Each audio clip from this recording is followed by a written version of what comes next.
Hi guys, good morning. So today is March 12, Tuesday. Today is the day that I ko na yung learner's permit ko for driving. 25 questions lang siya and kailangan 8 lang ang mali ko. Kailangan makapasa ako. Pero kung sakaling di ako makapasa, meron namang second and third time. Pero syempre di ba nakakahiya? Good luck. Good luck sa akin. Let's go. Support for GTH comes from Let's go! This is the day!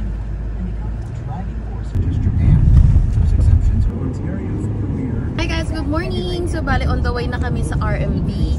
Dito kami sa may Attleboro branch. So on schedule ko is 10:30. Umalis kami sa bahay bago mag-10. Kasi yung travel time from sa bahay namin to Attleboro is 19 minutes. Mas okay na rin yung maaga, diba? Kasi naman yung sagad na sagad. Magbagong buhay na tayo guys. Nasa America na tayo. Hindi usong Filipino time. Hi guys, nandito na kami sa RMV. My God, kinakabahan ako. Ayan na. Ayan na siya oh. Register of motor vehicle. Lord, sana makapasa talaga ako, Lord. Please, please. I-guide niyo ako. Bye! Bye-bye! See you later! Hi guys! Good morning! Oh my God! Pasado ako! Hi guys! Oh my God! Pasado ako! Grabe ang kaba ko kanina! Diyos ko, Lord! Alam mo, sa to lang, nakaka-mental block talaga pag nasa exam ka. Akala ko talaga hindi ako makapasa. May mga ilang questions doon na hindi ako sure.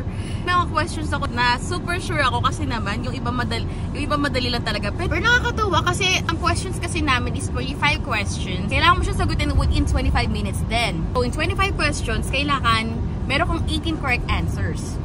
Okay, fast forward, nung nasa question 20 na ako, bigla siyang naging, congrats, you passed the exam. Oh my God! Nagulat talaga ako kasi sabi ko, hala, ano nangyari doon? Ba't biglang, yung pala, pasado na pala ako. Oh my God!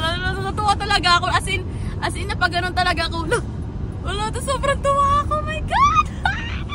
Worth it yung pagpuyat ko at saka makapag-aaral talaga. Kasi, wala naman talaga akong alam sa driving eh. Sa Pilipinas, di naman ako nag-aral mag-drive. Kahit bike, di ako marunong. Dunks. My God.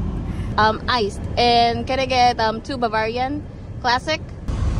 Kain guys.